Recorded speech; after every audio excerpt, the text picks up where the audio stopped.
네, 우리 그리스도인들에게 주어진 공통적 사명이 있다면 전도입니다. 여러분 동의하십니까? 어떻습니까? 그 사명을 이루어 가면서 살고 있습니까? 추구하면서 살고 있습니까?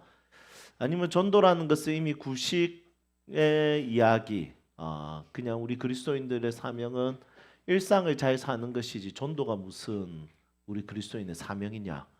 이렇게 자기 핑계를 가지고 전도라는 개념에 있어서 축소시켜지는 않는지 모르겠습니다. 그렇지만 성경을 읽어보면 예수님의 지상 대명령을 보면 전도라는 것은 우리 그리스도인의 모든 그리스도인의 공통적 사명입니다. 그래서 불신자 가정에서 자란 사람들은 그 사람들 중에 예수님을 믿게 되면 어, 제일 첫 소원, 제일 첫 기도 제목은 부모님이 예수님을 믿는 것이죠. 그래서 부모님 예수님 믿는 것 위해서 기도를 많이 하게 됩니다. 혹시 아직까지 부모님이 예수님을 믿지 않는 가정이 있습니까? 네, 우리 곳곳에 꽤 많이 손들었습니다. 네, 여러분들로 인해서 여러분들의 가정이 크리스찬 가정이 되기를 주님의 이름으로 축복합니다. 반대로 부모는 어떻습니까? 부모도 똑같죠. 내가 예수님 믿고 있다면 내 자식이 딴 것 좀 잘 못해도 공부 좀 잘 못해도 물론 나중에 되면 공부 못하면 또 막 열받기도 하지만 그래도 공부 잘 못해도 조금 돈 잘 못 벌어도 진짜 예수님은 좀 잘 믿으면 좋겠다. 이게 부모의 소원이지 않겠습니까?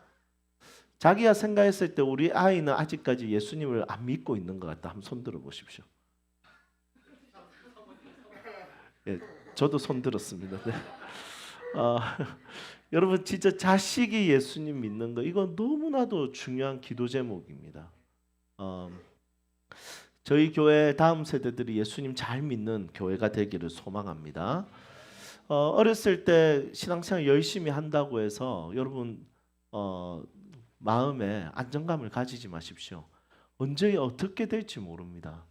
그래서 항상 깨어 있어야 되고 항상 기도해야 되고 항상 부모가 신앙의 자세와 태도를 보여줘야 되고 신앙생활할 수 있는 곳에 항상 접붙임을 해야 됩니다.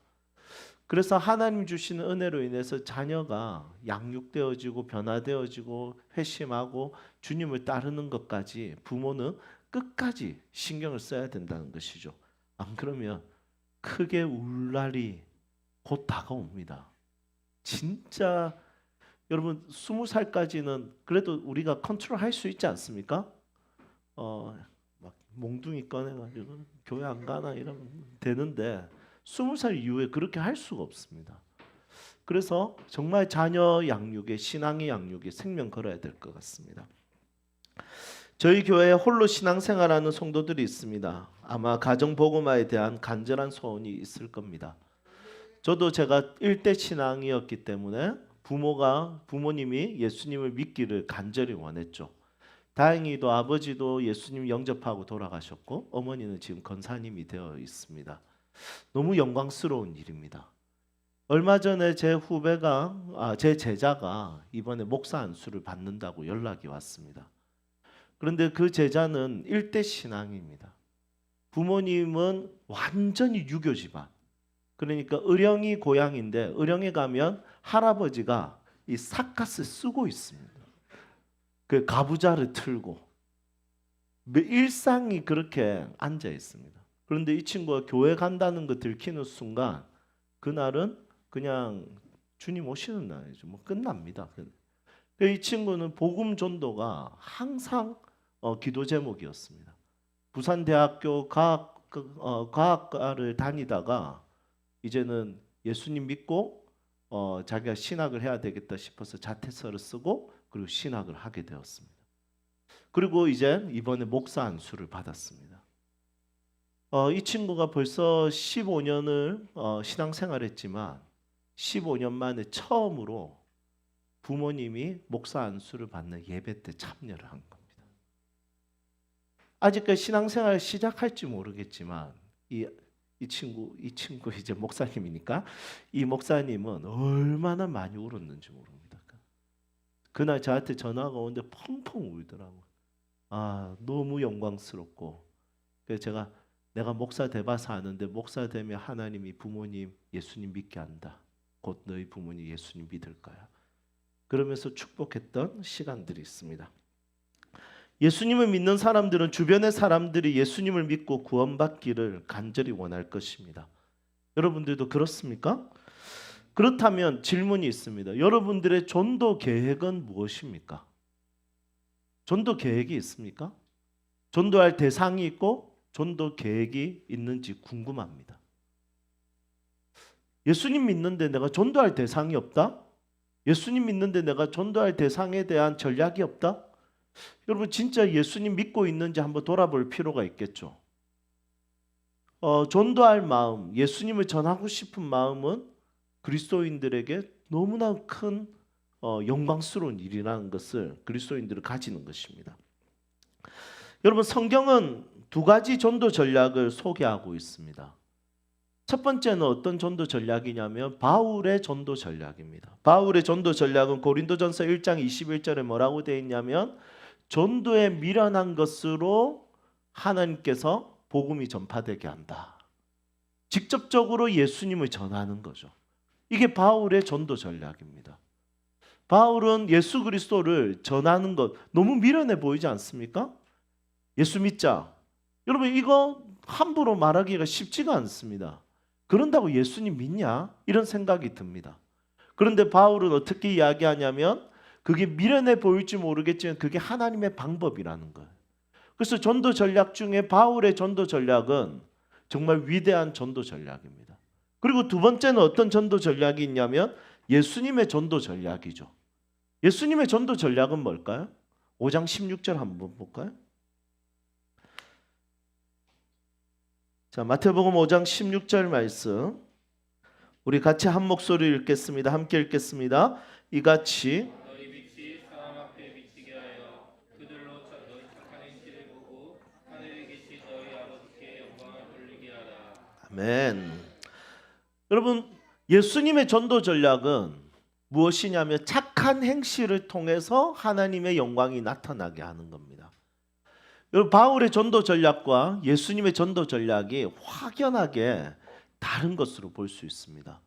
그렇지만 이것은 다른 것이 아니라 이것은 동전의 양면성처럼 전도를 직접적으로 전도하기를 원하는 사람은 착한 행실에 대한 관심이 많아집니다.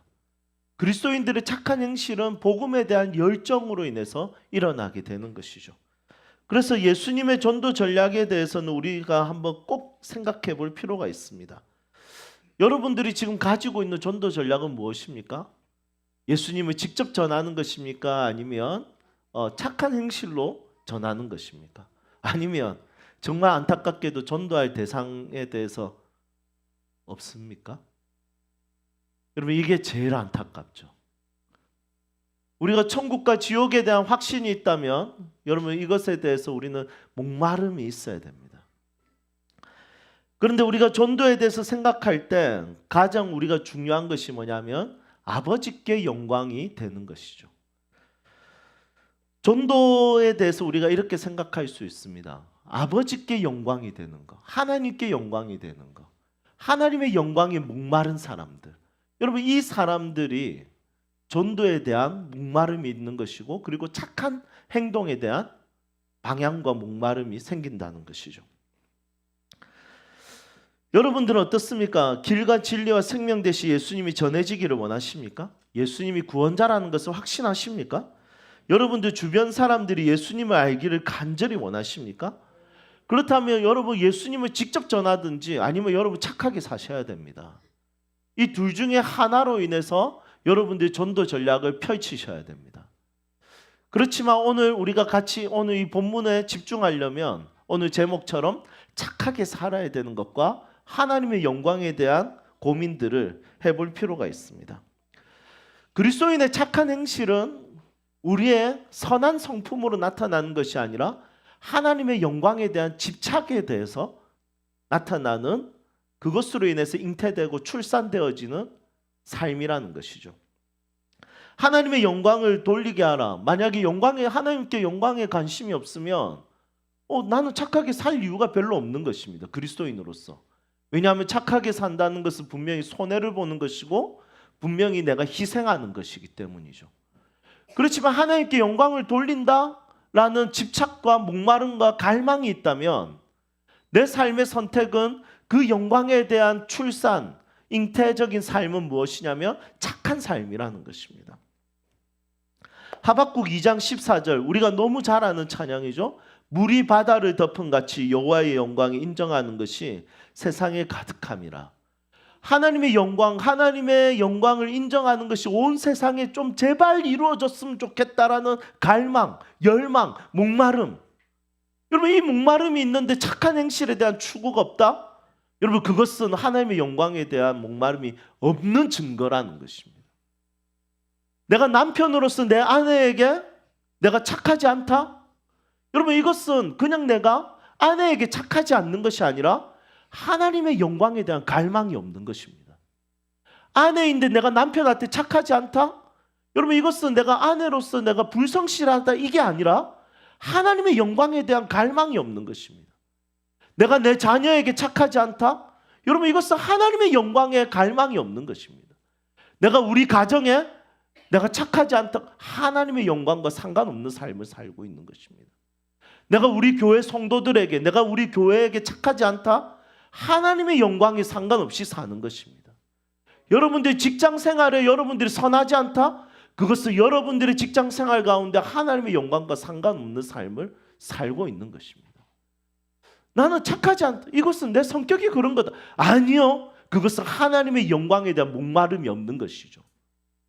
그런데 내 삶에 내가 착하고 선한 삶에 대한 추구가 있다는 것은 어떤 뜻이냐면 하나님이 영광 받으셨으면 좋겠다라는 갈망과 열망이 있는 것이죠. 아멘입니까? 여러분, 이것의 상관관계를 생각해 봐야 됩니다. 예수님을 믿으면 꼭 착하게 안 살아도 천국에 갈 수 있습니다. 하지만 우리에게는 천국에 가는 것만큼 중요한 것이 있다면 하나님의 영광이죠.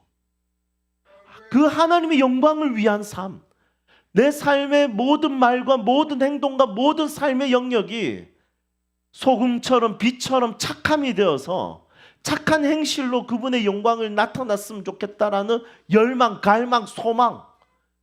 여러분, 성격 없는 사람이 어디에 있겠습니까? 까칠하지 않는 사람이 어디에 있겠습니까? 거칠지 않는 사람이 어디에 있겠습니까? 그런데 그리스도인인데 여전히 거친 것이 수정되지 않고 여전히 까칠하고 여전히 부족하고 여전히 상처 주고 여전히 누군가에게 선하지 않는다면 여러분, 그것은 쟤는 ISTJ라서 그래, 이게 아니라 성격이 더러운 것이 아니라 하나님의 영광과 관련 없는 삶이라는 겁니다.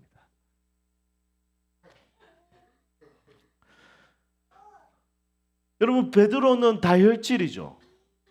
그리고 사도 요한도 다혈질이었습니다. 우레의 아들이라는 별명을 가지고 있었습니다. 우레라는 것은 번개의 아들이었습니다. 그런데 나중에 되니까 사랑의 사도가 되었습니다. 나중에 베드로도 선한 행실에 대해서 베드로 전후서에 기록하고 있습니다. 너희는 왕같은 제사장이요 거룩한 나라의 백성이요 너희들의 덕을 세우는 것을 통해서 하나님의 영광이 나타난다, 이렇게 이야기하고 있습니다.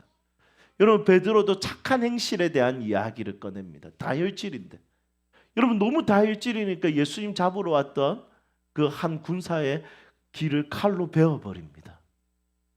그렇지만 나중에는 베드로가 자기가 십자가의 꼬끌로 못 박혀서 죽게 되는 것이죠. 여러분, 이것은 베드로가 성격이 죽었다가 아니라 하나님의 영광에 대한 집착이 생긴 것입니다. 갈망이 생긴 것입니다. 우리 그리스도인은 착해지고 싶어 할 겁니다. 왜냐하면 그것을 통해서 하나님이 높임을 받으시기 때문입니다. 다윗이 골리앗과 싸울 때 골리앗에게 이길 수 있는 가능성에 대해서 계산을 하지 않았습니다.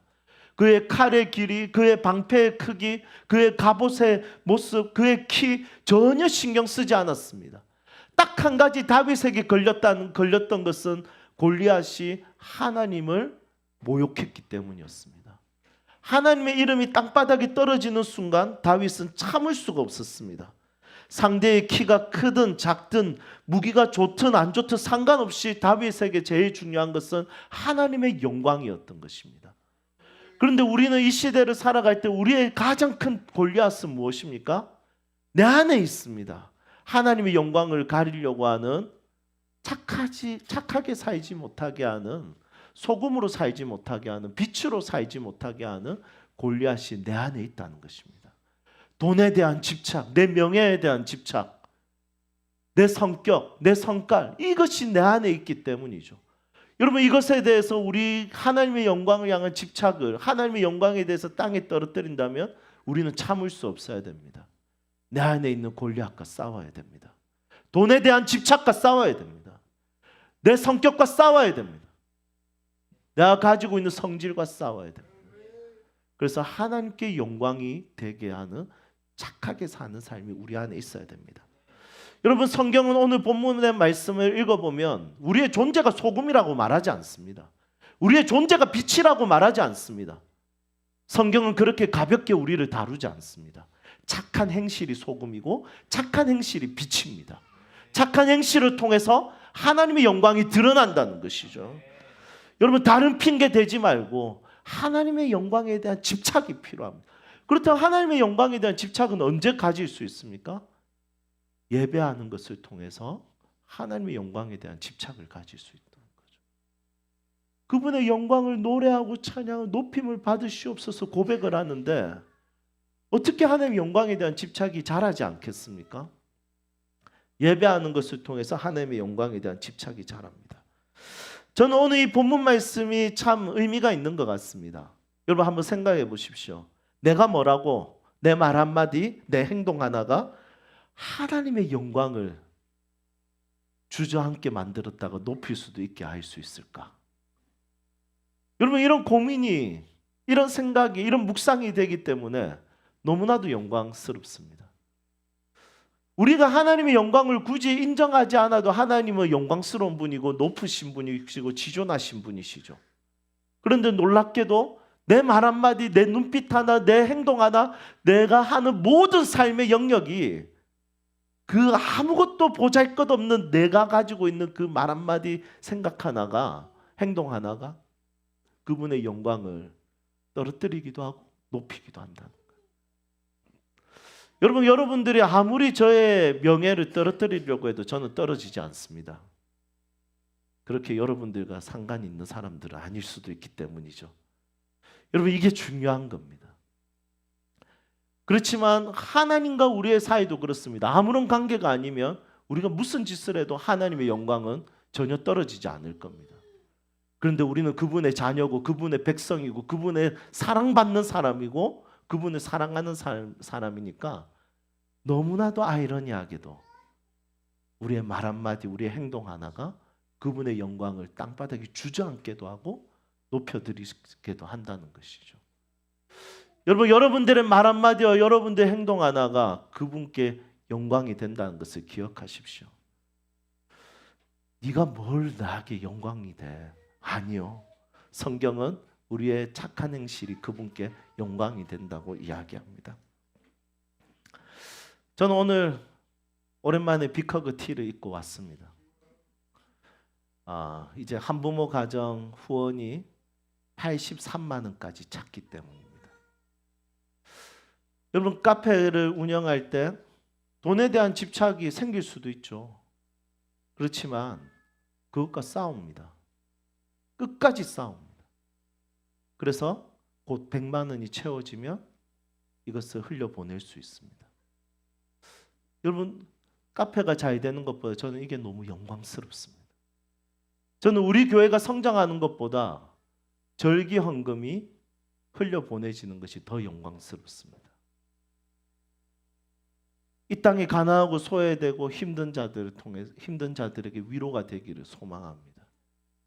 저는 우리 교회 성도들이 돈에 집착하고 시간에 집착하고 자기 희생할 줄 모르고 그냥 정말 고상하게 신앙생활하는 것보다 누군가의 발을 닦아주고 누군가를 섬기고 자기의 것을 내려놓고 나눠줄 수 있는 삶이 되었으면 좋겠습니다. 아멘입니까? 여러분 그것을 통해서 하나님의 영광을 받으신다는 거예요. 그게 100억이든 1000억이든 이 문제가 아니라 10,000원이든 50,000원이든 5,000원이든 내가 내 것을 나누는 것 착한 행실이 그분의 영광과 관련이 있다는 것은 우리에게 진짜 영광스러운 일이라는 것이죠. 제가 이번에 독일에서 집회할 때 제가 설교하고 청년 한 명이 그 다음 날에 그날 저녁에 저를 찾아왔습니다. 찾아와서 목사님 오늘 설교 때 너무나도 큰 은혜를 받았습니다. 목사님과 상담하고 싶습니다. 그런데 상담할 수 있는 여유와 시간이 전혀 없었습니다. 그래서 인스타그램 하면 저에게 DM을 보내주시면 제가 거기에 대해서 성실하게 답을 하겠습니다. 그랬더니 이 자매가 그날 아침에 그 다음날 아침에 정말 장문의 글을 보냈습니다. 그 글을 보냈을 때 그 글의 내용이 이랬습니다. 자기는 교회를 다니다가 성당에 다니다가 성당이 또 안 맞다 생각해서 교회를 다녔는데 교회가 또 안 맞아서 교회를 안 다니고 있었습니다. 그래서 신앙생활을 계속 해야 되나 예수님을 믿어야 되나 믿어야 될 이유도 잘 모르겠고 아무것도 자기에게는 동기가 부여가 되지 않았습니다. 그런데 친구가 꼭 이 수련회에 참여하자고 해서 이 친구가 따라온 겁니다. 이 친구가 따라와서 설교를 듣는데 이 친구가 완전히 충격 먹은 한 줄의 설교가 있었습니다. 그게 뭐냐면 약함이 약점이 되지 않는 교회 공동체라는 겁니다. 이 말 한마디에 완전히 뒤집어진 거예요. 나 다시 교회 나가야 되겠다. 그런데 어떻게 나가야 되지? 이게 너무 두려워서 상담을 하고 싶었던 거예요. 그런데 그 글에 이렇게 되어 있습니다. 오늘 아침에 일어났는데 새로운 관점과 시각으로 인해서 모든 게 새롭게 보여요. 이렇게 변화된 삶을 더 살아가고 싶습니다. 약함이 약점이 되지 않는 교회 공동체를 경험하고 싶습니다. 여러분 그 친구에게 예수님이 전파되어지고 하나님의 영광이 나타나는 것은 약함이 약점이 되지 않는 교회 공동체의 착한 행실이라는 겁니다. 하나님의 영광이 달려 있습니다. 여러분들의 삶에, 여러분들의 말에, 여러분들의 눈빛에, 여러분들의 행동에 하나님의 영광이 달려 있습니다. 그래서 여러분들은 너무나도 소중한 소금이고 빛이라는 것을 기억했으면 좋겠습니다. 여러분들은 보통 어디서 물놀이 하는 것을 좋아합니까? 계곡을 좋아합니까? 바다를 좋아합니까? 한번 손 들어볼까요? 난 계곡에서 물놀이 하는 게 좋다. 좋아요. 난 바다에서 하는 게 너무 좋다. 네, 좋습니다. 네. 난 물놀이 싫다.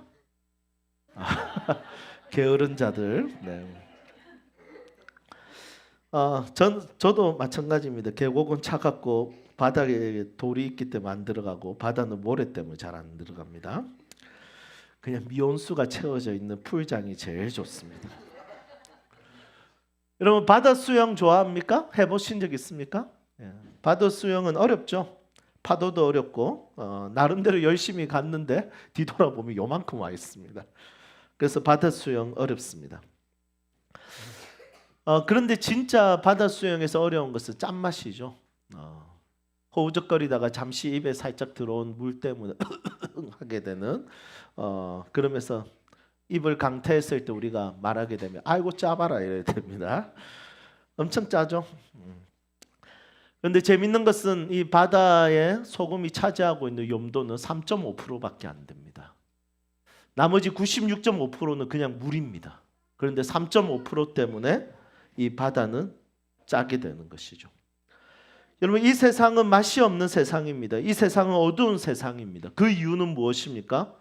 소금과 빛이 없기 때문입니다. 즉 다른 말로 하면 착한 행실이 없기 때문입니다.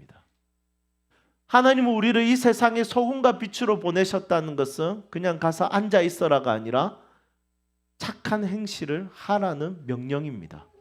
바리새인과 서기관들은 하나님의 영광과 상관없이 자기를 위해서 착한 행실을 하려고 애썼는지 모르겠습니다. 그래서 그들보다 너희들은 더 잘 살아야 돼 할 때 여러분 여기서 더 잘 살아야 되는 것은 문맥상 하나님의 영광과 관련한 착한 행실을 이야기하는 것으로 볼 수 있습니다. 제가 얼마 전에 돌봄 목회 컨퍼런스에서 들은 이야기입니다. 여러분 이 이야기에 참 충격적인 이야기가 있었습니다. 한 사람이 극단적인 선택을 하려고 이제 모든 것을 준비해 놨습니다. 이제 실행만 하면 되었습니다. 그런데 극단적인 선택을 딱 하려고 했는데 어떤 생각이 드냐면 집에 있는 고양이 밥은 누가 주지? 이게 생각이 난 거예요.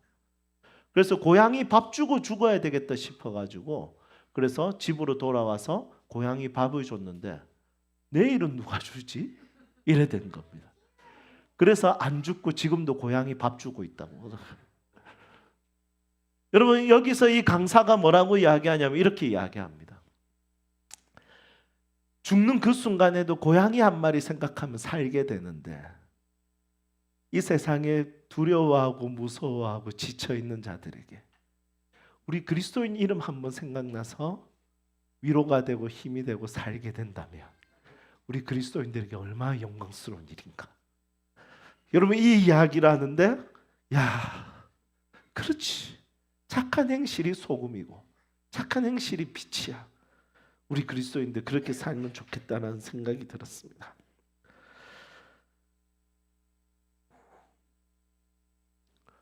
여러분 이 세상을 맛있게 이 세상을 밝게 우리가 같이 만들었으면 좋겠습니다.